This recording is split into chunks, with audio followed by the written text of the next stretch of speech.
Hey, what's up? It's Philip from Easy Tutorials. Let me show you how to save and export your video in Vegas Pro. To do that, click over here, import media. I will import one video. Okay, drag it to the timeline over here like this. And now to save the project, file and save.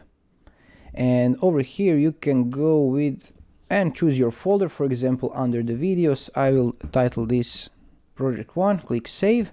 And now if you go file and open, you can see the file that says project 1.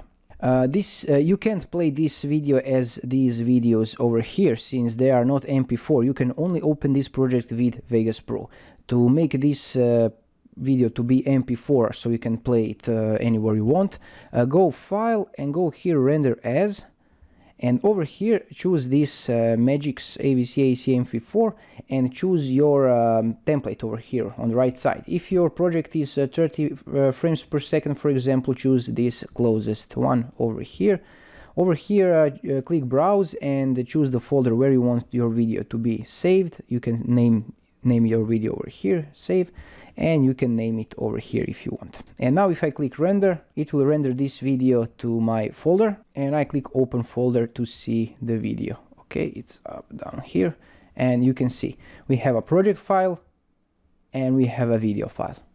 And this is it. If you find this helpful, let me know in the comments below. Thanks for watching and have a nice day. Bye bye.